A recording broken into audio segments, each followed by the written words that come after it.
Yeah, what's all this? Keep back there. Keep back, me? Do you know who you're talking to? I give you a last chance to leave me alone.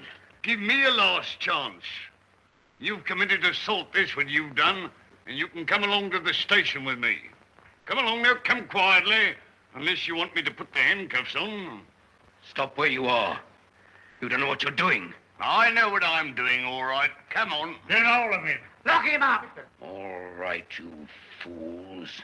You've brought it on yourselves.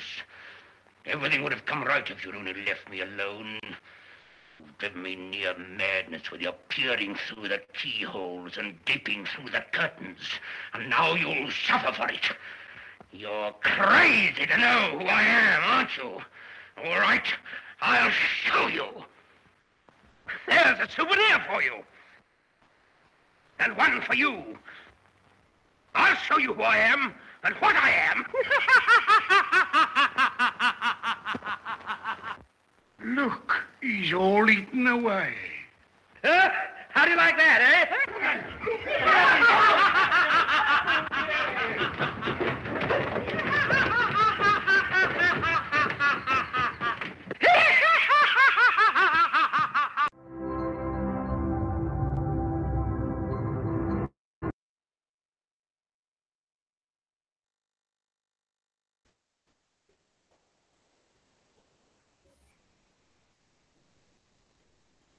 Bom, pessoal, nós vimos aí uma cena do filme O Homem Invisível, de 1932, baseado, né, no livro do H.G. Wells. E hoje, então, nós vamos fazer alguns comentários, né, sobre essa narrativa, vamos fazer uma análise do texto de uma forma geral. Tá? Eu vou abrir aqui para vocês um PowerPoint para a gente pensar em algumas ideias, então, a respeito do texto do Wells, ok?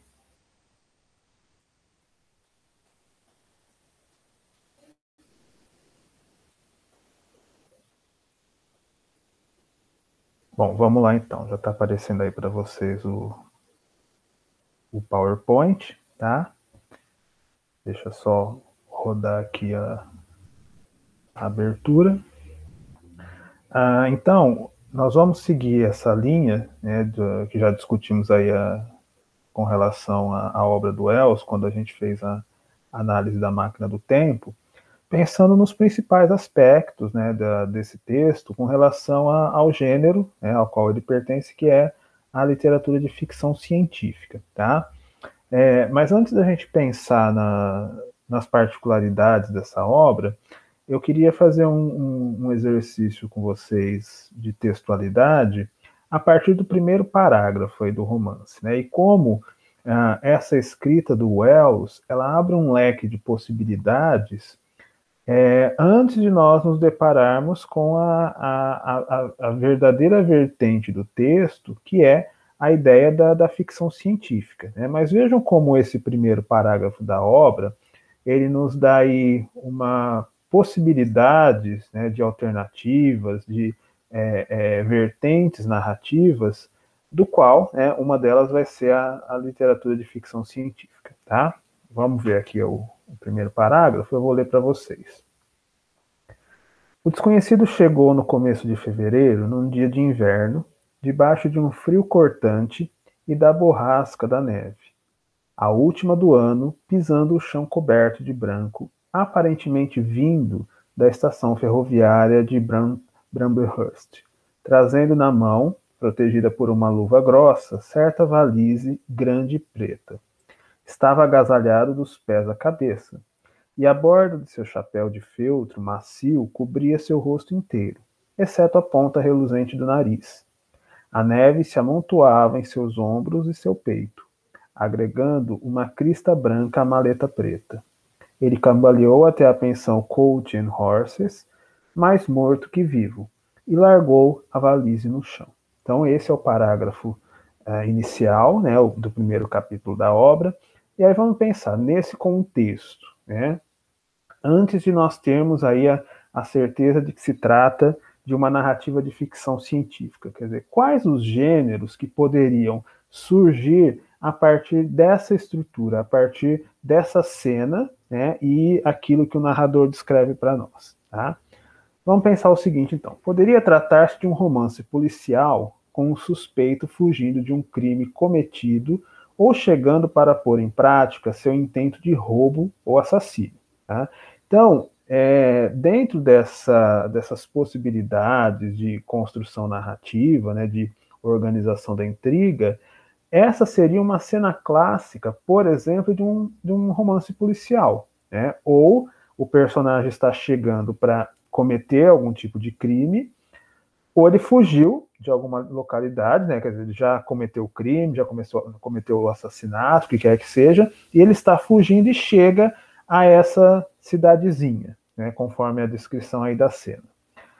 Poderia ser uma narrativa de suspense, com ações suspeitas, identidades desconhecidas, situações misteriosas, né? Deixando de lado um pouquinho a ideia do romance policial, nós poderíamos ter essa vertente do suspense puro. Então, não sabemos quem é esse personagem, não sabemos exatamente o que ele está fazendo ali, com que objetivo, e exatamente o que vai acontecer após a sua chegada. Então, temos aí um índice clássico, né, das narrativas de suspense que vão manter aí esse clima da história de apreensão por parte dos leitores, querendo saber com que objetivo o personagem está ali. Quer dizer, em relação a quem ele vai agir ou com que propósito ele vai intercambiar com os demais personagens, vai realizar suas ações ali naquele meio. Tá? Poderia ainda ser uma narrativa de aventuras, com um sujeito que vem de longe e muda de vida de um vilarejo e muda a vida de um vilarejo pacato. Teríamos aí uma versão também bastante explorada, né, pela literatura de uma forma geral, que é essa ideia da aventura. Então, aquele forasteiro, alguém que vem de longe, que chega e que muda a vida ali da cidadezinha, do vilarejo, né, daqueles habitantes locais. Geralmente ele vem como uma forma de ajudar a população local, ou ele vem para fazer justiça, ele vem para dar um direcionamento, mas temos aí essas possibilidades do personagem que vem para fazer algo pelo seu próximo. E aí as aventuras, né, decorrente disso, dos problemas que ele vai enfrentar ali. Tá? Poderia, exceto pelo fato de que o desconhecido citado no trecho acima é nada mais, nada menos que um homem invisível. Seu nome é Griffin, e ele é o protagonista do romance de ficção científica O Homem Invisível, de H.G. Wells, publicado em 1897. Né? Então, esse primeiro momento da narrativa, que abre para nós um leque de possibilidades, quer dizer, essa introdução ali dos primeiros parágrafos, dos primeiros acontecimentos, poderia nos levar para várias instâncias, né? Para o romance policial, para o romance de suspense, para o romance de aventura, mas, né, falta uma informação ali, que nós só vamos descobrir conforme o passar aí dos capítulos, conforme a intriga avança, de que esse cidadão, né, esse Griffin, é na verdade um homem invisível. Então, não é uma narrativa policial, não é uma narrativa de suspense, não é uma narrativa de aventuras. É uma narrativa de ficção científica. E aí, após essa primeira revelação, né, que já causa aí um choque no leitor, nós vamos ter todos os desdobramentos em função dessa ação, né, fantástica, né, envolta aí nessa atmosfera científica de o homem ser capaz de criar uma fórmula de invisibilidade e o que decorre a partir disso. Tá? Então, é um romance do H.G. Wells, publicado em 1897, né? Vamos lembrar que apenas 2 anos depois de A Máquina do Tempo, que é o romance, o livro de estreia do Wells, né? Então, 2 anos depois ele publica O Homem Invisível, pegando aí uma outra vertente, né, dentro dessas possibilidades da literatura de ficção científica, que agora é essa ideia da fórmula mágica. Então, uma fórmula que vai provocar aí alguma reviravolta, né, no organismo, né, no homem que a injeta. Né? No caso aí, né, vamos descobrir daqui a pouco que é o próprio médico que injetou essa fórmula em si mesmo, que garantiu a ele aí o fenômeno da invisibilidade. Tá? Bom, vamos lá. A narrativa de Wells abarca muitos dos elementos que se tornaram fundamentos clássicos desse gênero. Então, nós temos aí um cientista que dedica a sua vida a um experimento com vistas a mudar os rumos da evolução humana. Então, nós temos aí o protagonista, é um homem ligado à ciência, ele é um cientista de determinada área aí da química, em geral, né? E ele passa a vida, né, quer dizer, ele passa toda essa parte da sua vida profissional, já adulta, buscando a concretização de um experimento que, para ele, vai mudar os rumos da evolução humana. Então, é uma fórmula miraculosa aí que vai mudar a trajetória da sociedade. No caso, então, a nossa fórmula aí de invisibilidade. Nós temos uma experiência científica que extrapola os limites da lógica e da razão, trazendo consequências catastróficas. Então, por ser ficção científica, estamos falando de um ato, de uma construção aí, de uma fórmula, de uma reação química criada, que obviamente é irreal, é pura fantasia, impossível de se conseguir, mas dentro dessa estrutura ficcional, alguém chega a essa fórmula e ela vai trazer certas consequências que são catastróficas, tanto para o cientista quanto para aqueles ao seu redor. Tá? O cientista que se torna cobaia de seu próprio experimento, então ele não aplica a fórmula no outro, ele próprio é a cobaia. A impossibilidade de reversão das consequências que tal experimento acarreta, muito dessas consequências e a tragédia que se estabelece aí ao longo da narrativa vem justamente pelo fato de não há um antídoto para essa fórmula. Então, ela tem uma reação que é irreversível, ele está invisível e ele vai continuar invisível, ele não conhece o antídoto para tal fórmula, e ele vai ter que lidar com isso. E é justamente essa impossibilidade de desfazer a reação da fórmula que vai dar o tom trágico a essa história. Tá?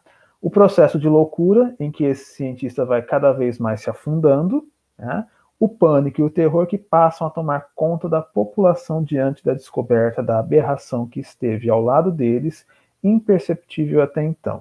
Então, essa impossibilidade de você voltar atrás nessa fórmula, de você ter um antídoto para desfazer aí a reação imediata da fórmula, no caso aí a invisibilidade, vai acarretar esse processo de loucura, então o cientista vai se tornar alguém deslocado, e as pessoas que estavam ao seu redor, quer dizer, toda aquela população, no caso da cidadezinha que ele chega, que vai se deparar com aquela aberração, não só vai se chocar com o fato, mas como vai sofrer as consequências da loucura desse cientista. Tá?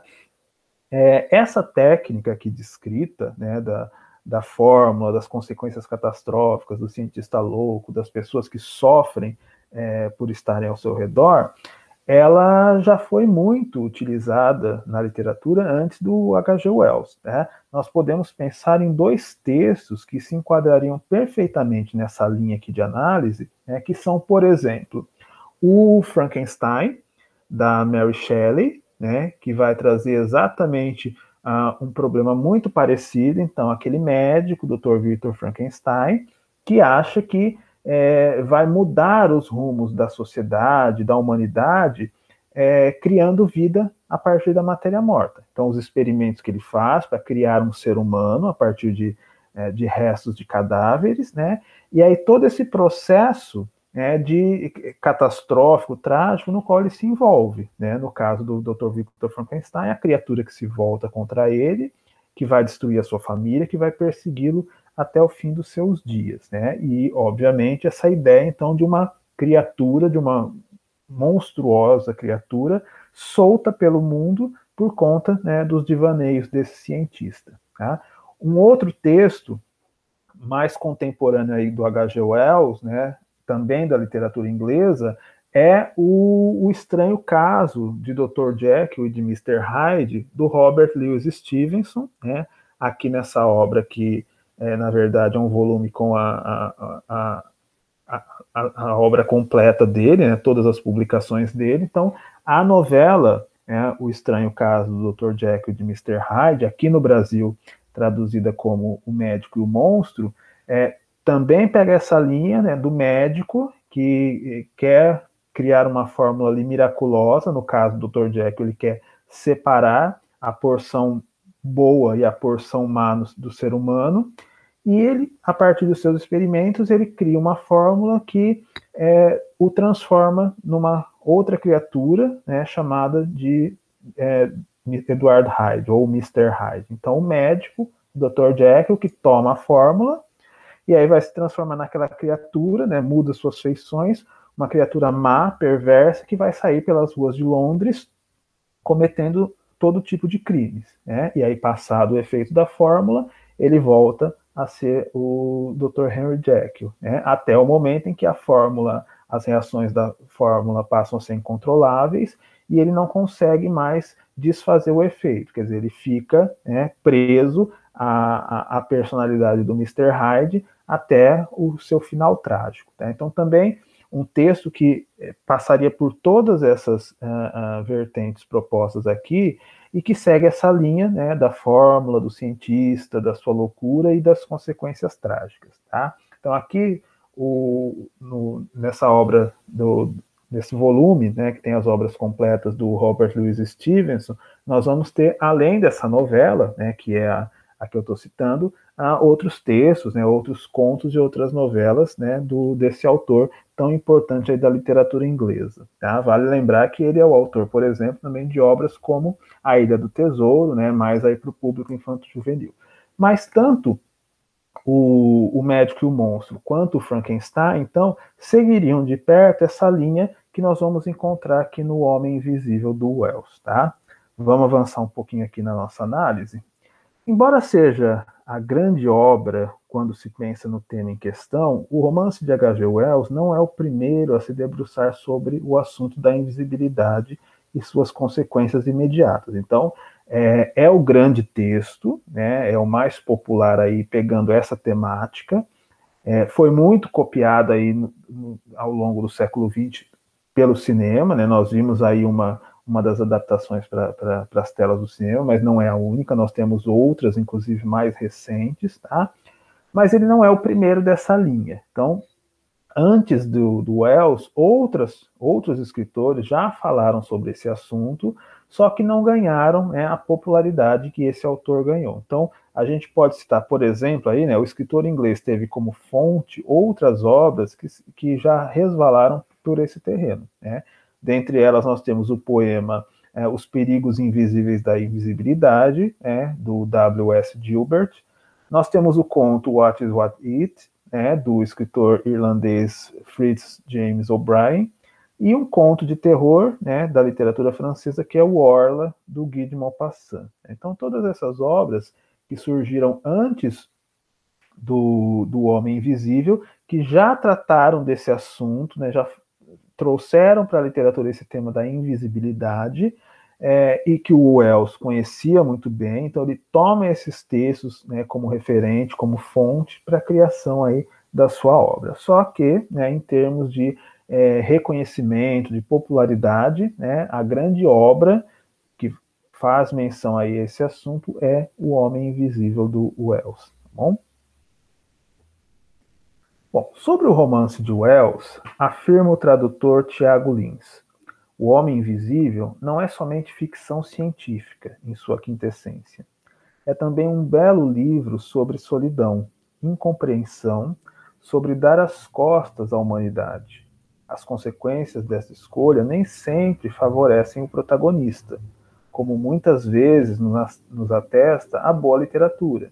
O Crime e Castigo, de Dostoiévski, o Walden, de Thoreau, ou até mesmo o simpático romance adolescente de Stephen Crosby, As Desvantagens de Ser Invisível. Então, é claro que todo o aparato tecnológico, científico que é descrito no texto, essa ideia dos limites da ciência, dos avanços, da ética por trás dos experimentos científicos, tudo isso é muito relevante e é a base, né, da construção textual, né, como proposta aí temática. Mas, assim como nós fizemos em A Máquina do Tempo, é preciso também pensar em O Homem Invisível como um texto que dialoga com a sociedade, com o ser humano, com os problemas, né, sociais individuais que fazem parte aí desse período histórico, tá?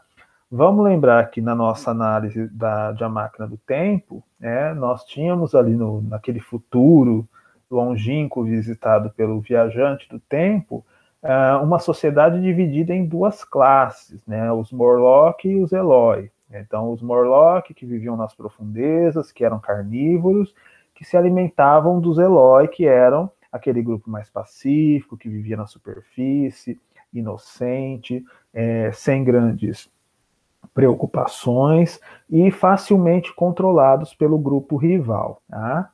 Bom, essa imagem da sociedade futurista, como nós discutimos, nada mais era do que uma referência à divisão de classes da sociedade inglesa do final do século XIX. Então, os Morlock, que seriam uma prefiguração aí do proletariado, tá? E os Eloi, que seriam uma metáfora da elite, só que agora, né, numa inversão de valores. Então, aquele proletariado que era dominado pela elite, ele vai, no futuro, estar no papel de opressor. Então, agora, são eles que dominam, são eles que oprimem, são eles que controlam a outra classe. Então, percebam que, por mais que nós tenhamos aí a questão da ficção científica, o texto, ele é um documento histórico, ele é um documento que propõe uma reflexão sobre a sociedade do seu tempo. E assim nós vamos encontrar temas antropológicos, sociais, psicológicos, também dentro do Homem Invisível. Tá? Então, por trás dessa ideia da ficção, da fórmula da invisibilidade, como o tradutor aí da nossa versão, o Tiago Lins, afirma, é um livro sobre a solidão. Então, aquele homem, aquela mente brilhante, aquele cientista, né, que está à frente do seu tempo, que pela sua genialidade, pelos seus conhecimentos, cria algo inovador, no final das contas ele é um solitário, e ele vai ser um solitário pelo resto dos seus dias. Por quê? Porque a fórmula implica isso. Ele não pode mais conviver em sociedade de uma forma normal, porque a fórmula acaba tirando isso dele. Então, aquele médico, que na sua solidão passou a sua vida, investiu o seu tempo e a sua carreira em função desse objetivo maior, que é a criação dessa fórmula, ele vai sofrer uma consequência imediata de ele vai continuar sendo um solitário. Quer dizer, não há como ele colher um fruto positivo do seu trabalho a partir do momento em que ele se transformou naquela aberração.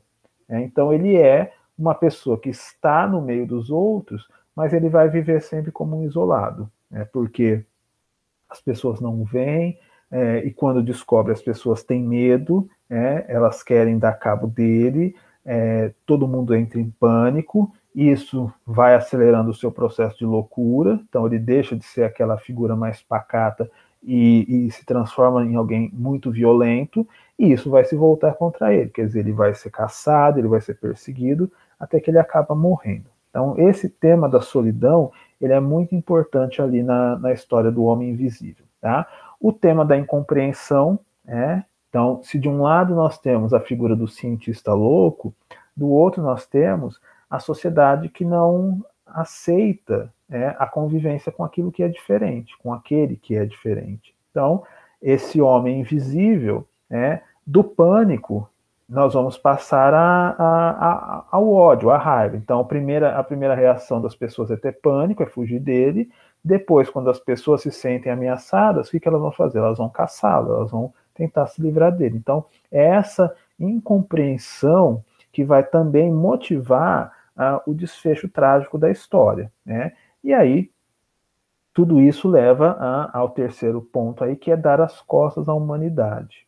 Não só o Griffin precisa se afastar de tudo e todos, mas a sua própria humanidade começa a ser posta em questionamento. Ele começa a perder a sanidade ele vai se transformar numa figura extremamente violenta, ele vai ter atos irracionais, e aí a sua humanidade, quer dizer, o seu caráter, começa a se desfazer. Então, aquilo que era algo para trazer o progresso social, quer dizer, transformar a sociedade, provocou uma reviravolta que acabou se voltando contra ele. Ou seja, em vez de um progresso, nós temos aí uma regressão, né, a essa ideia mais animalesca, mais bárbara de caçar e de matar um semelhante. Né? Então, percebam que a intenção era uma, o sonho do Griffin era dar um passo além, levar a sociedade para um patamar superior. A consequência é você regredir, ou seja, o princípio da civilidade se desfaz. E aí nós vamos chegar à barbárie. Né? Primeiro ele caçando, ele matando, ele horrorizando, trazendo pânico ali para aquela população, e depois essa população se armando e se voltando contra ele e o perseguindo até a sua morte. Né? Então, do progresso, nós passamos aqui para um patamar muito inferior, que é essa ideia da barbárie, né, da violência desmedida que vai atravessar aí os últimos capítulos, né, depois de toda a revelação do homem invisível. Tá? Dentro disso, nós vamos, dentro dessa linha de pensamento, nós vamos começar a enxergar aí os dois lados da moeda, quer dizer, a fórmula, por um lado, ela traz benefícios para esse homem, ela traz possibilidades que o ser humano comum não tem, mas dentro dessa escolha de ser invisível, nós vamos ter também consequências muito negativas. Então, não existe só um favorecimento do protagonista. Muitas vezes, a reação, a contra-reação vai ser negativa. Tá? O Tiago Lins cita aí dois casos, né, dentro dessa linha do indivíduo solitário, incompreendido, que dá as costas à humanidade, que são o Crime e Castigo do Dostoiévski, né, o Walden, do Turreau, né, e, mais recentemente, o romance aí, As Desvantagens de Ser Invisível. De todos eles, né, a maior obra-prima aí é o Crime e Castigo do Dostoiévski, que vai falar justamente, não é um romance de ficção científica, muito pelo contrário, ele está todo calcado ali num realismo do final do século XIX, né, da literatura russa, mas é essa imagem do protagonista que se sente sozinho no meio da sociedade, né, que não se enquadra ali naquelas estruturas sociais que o circundam, e que cada vez mais se fecha, né, dentro de si, até que ele escolhe um caminho sem volta, né, que é o caminho da criminalidade, da matança, da barbárie, e vai sofrer as consequências por conta dos seus atos. Né? É a ideia, né, do crime e do castigo. Então, dentro dessa incompreensão, dessa solidão, desse afastar-se da sociedade, o protagonista comete um crime, mas tem uma consequência. Então, o castigo, como uma consequência imediata do ato central, que é o ato do crime, ele vai atingir o protagonista mais cedo ou mais tarde. Né? É que lá em Dostoiévski nós temos uma história realista, ligada a esse aspecto mais da nossa realidade histórico-social.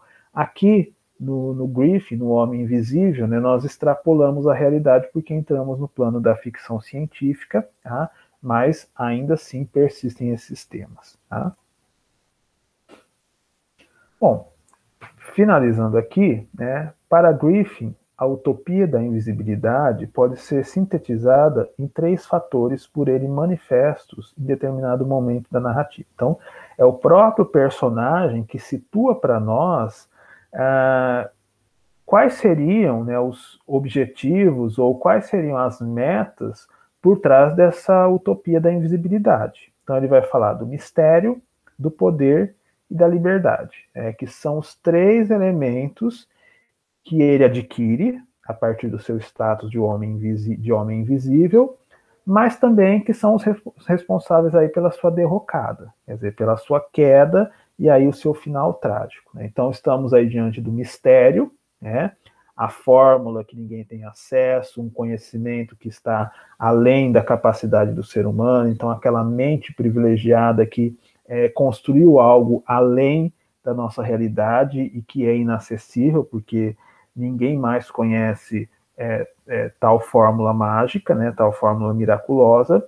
A ideia do poder, né, então, como ele acaba tirando proveito, tirando vantagem da sua situação aí de homem invisível, e como ele começa a exercer o seu poder sobre aqueles que estão à sua volta, sobretudo de forma negativa, quando a gente pensa em roubo, em espancamentos, em ameaças. Então, o poder que a invisibilidade concede a esse homem, né, vai transformá-lo num tirano, né? E aí esse protagonista vai, em determinado momento da narrativa, assumir o papel de vilão, de antagonista daquela população, porque ele vai tiranizar, ele vai oprimir, ele vai roubar, ele vai agredir. Então, a invisibilidade traz essas possibilidades de poder, só que esse poder vai ter também uma consequência trágica, né, por conta da ação, né, que ele executa ali. Então, essas ações, né,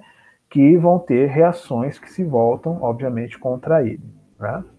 E a ideia da liberdade, né, que a invisibilidade concede, sim, um certo grau de liberdade, né, de você transitar, de você se deslocar sem que ninguém o veja, né, já que você está invisível, e, obviamente, a partir do momento que você se torna um criminoso, é muito fácil para você escapar, né, porque a sua condição já lhe impõe isso. Você pode cometer um crime, você pode cometer uma maldade e escapar ileso porque você está invisível, ninguém vai te encontrar ali, né? Só que essa liberdade tem um preço a ser pago também, né? E aí a gente vai chegar no ônus, quer dizer, quais são as consequências, o que o Griffin tem que pagar ali com a sua vida, com as suas ações, diante desses três elementos que lhe são concedidos, né? O mistério, poder e liberdade. Então, porém, o ônus de tal experiência se faz sentir a cada instante, né? Vamos lá, então, nem tudo são flores nessa narrativa. Quais são os problemas aí em ser invisível, né? Andar nu em meio à neve e ao frio, né? Roupas denunciariam a sua presença. Então, vamos lembrar, estamos na Inglaterra, estamos numa cidadezinha, né, num vilarejo no interior da Inglaterra, no meio do inverno, né? O homem invisível não pode sair por aí com roupas, porque elas vão denunciá-lo. Então ele tem que andar sem roupa no meio da neve, né? Isso já aconteceu lá atrás, né, quando a gente tem aquela cena do flashback que vai contar todo o início, que veio depois da fórmula, né? Fala dele entrando pelas lojas sem roupa, tendo que se esconder, depois ele fugia pelas ruas, né? Tinha que ficar abrigado porque o frio estava muito intenso. Então, quer dizer, ele não pode, ele na condição de fugitivo, de pessoa perseguida pela polícia e pelos moradores, ele tem que andar sem roupa para ficar totalmente camuflado, para desaparecer ali no meio da paisagem, porque qualquer peça de roupa pode denunciá-lo.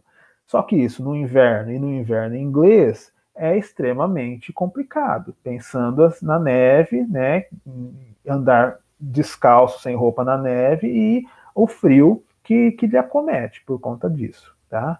Outro problema, não poder se alimentar em público. O alimento ingerido ficaria evidente em suas entranhas invisíveis até ser assimilado pelo organismo. Então, ele está com fome, mas ele não pode comer a qualquer momento. Então ele tem que estar sempre afastado, escondido, né, separado. Por quê? Porque ele vai comer e aquilo vai ficar aparecendo no seu interior, né? Então, quer dizer, até que o alimento seja digerido e seja incorporado à sua estrutura sanguínea, vai ser aquele borrão, né, aquela massa que vai estar andando pelo ar. Então, qualquer coisa que ele coma ou que ele beba, imediatamente lhe denuncia. Então, ele não pode comer a qualquer hora, ele não pode beber a hora que ele quer. Por quê? Porque ele tem que ter sempre esse cuidado de estar afastado a partir do momento que ele também está sem roupa, né?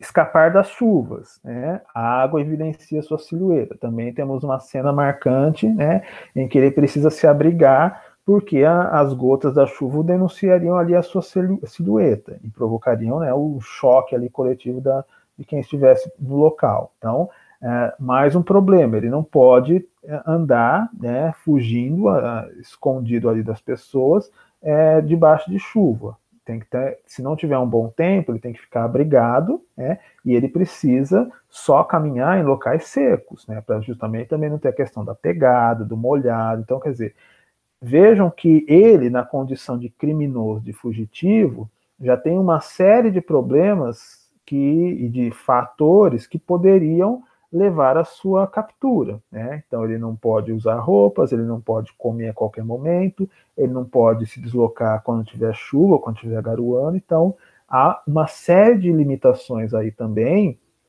que a invisibilidade acarreta, sobre esse homem, tá? Sofrer encontrões, esbarrões e possíveis atropelamentos sem poder fazer qualquer curativo, que também o denunciaria. Então, assim como as roupas, os curativos não podem ser feitos, né? Porque qualquer esparadrafo, qualquer torniquete, qualquer bandaina ali denunciaria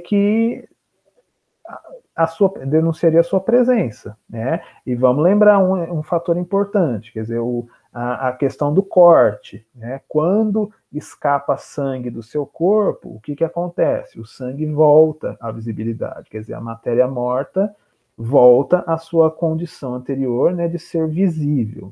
Então, ele não pode também ficar sangrando, porque o sangue que se desprende do seu corpo vai se tornar visível e soaria ali, funcionaria como uma trilha para chegar até ele, né? Então, além dos machucados que ele não pode tratar, que ele não pode colocar qualquer tipo de curativo ou de atadura, nós temos esse problema do ferimento e do sangue que escapa da ferida. Quer dizer, o sangue, né, vai ficar visível e vai denunciá-lo, né? Fora essas questões de esbarrões, de encontrões, de atropelamento, que ele começa a entender, né? Quer dizer, ele está andando solto pela rua, mas ele tem que tomar muito cuidado, porque a qualquer momento pode vir um carro e o atropelar, pode vir uma carruagem, uma charrete, um cavalo. Então, assim, tem todo um conjunto ali de precauções que precisam ser tomadas em função dessa sua nova condição, tá? Juntando-se o desequilíbrio emocional e as carências sofridas pelo corpo, o saldo da invisibilidade não é tão positivo assim. Então, se a princípio, né, para o personagem Griffin e para nós leitores, fica a imagem de algo positivo, quer dizer, o que a fórmula da invisibilidade nos traria? Nos traria benefícios além da conta, né? Nos colocaria numa posição superior, porque nós dominamos aí um elemento de mistério, nós temos um poder além dos demais homens que estão à nossa volta, nos conferem aí liberdades que o ser humano comum não tem. Então, por trás de tudo isso, há um conjunto de consequências imediatas e negativas que nós começamos a entender, a partir delas, que o saldo, né, não é tão positivo assim. Então, há um lado, né, de grandioso, né, de ele fez algo que os outros não conseguiram, ele foi além, ele é realmente uma mente singular, só que as consequências, elas são críticas, elas são catastróficas, né? E aí nós vamos juntar esses dois fatores, né? O desequilíbrio emocional, que advém dessa situação trágica que ele começa a experimentar, né? E aí esse desequilíbrio vai descambar para a insanidade, para a loucura, né? E para a barbárie, quer dizer, além de louco, ele se transforma num criminoso, num assassino. E aí as carências do corpo vão interferir também. Então, não só o desequilíbrio emocional, mas as carências que o corpo sofre, né, com o frio, com a fome, com as agressões, com os machucados não tratados, tudo isso nos leva ao final trágico da história, quer dizer, a morte do personagem. E o saldo que fica, né, dessa experiência é de que nem sempre o avanço científico implica necessariamente em progresso, que é algo, de novo, né, vamos voltar lá nas duas leituras que nós citamos agora há pouco, né, em Frankenstein e O Médico e o Monstro, nós vamos ter a mesma perspectiva, né? Tanto o Dr. Victor Frankenstein quanto o Dr. Henry Jekyll, eles vão ter finais trágicos em função das criações que lhes coube, né? Então, o Dr. Victor Frankenstein, que vai ser perseguido pela criatura até o fim dos seus dias, né, até a sua morte, e o Dr. Henry Jekyll, né, que vai ser consumido ali pela fórmula, né, não vai conseguir mais deixar de ser o senhor Mr. Hyde, e que vai dar cabo da sua vida por conta disso, né. Aqui, no Homem Invisível, no briefing, né, nós vamos ter o mesmo contexto. Então, essa ideia de que nem sempre o resultado é positivo, né? Começamos a história com uma expectativa de que esse homem invisível vai ser alguém além dos padrões convencionais e ele vai ter poderes e possibilidades que os homens comuns não têm, e por conta disso mesmo ele vai ser uma espécie de super-herói.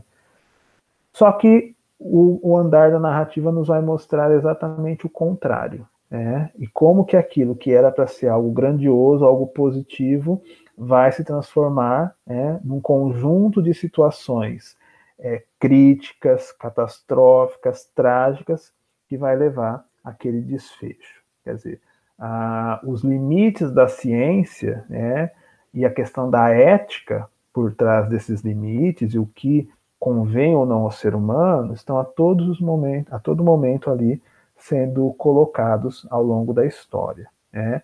E fica então essa reflexão a respeito de qual é o ônus, né, ou quais são as consequências trágicas, críticas, por trás dessa tentativa de inovação, dessa tentativa de progresso, dessa tentativa de ir além dos limites da ciência de então. Tá? Bom, fechamos a nossa análise aqui do Homem Invisível. Deixa eu só fechar aqui a nossa tela.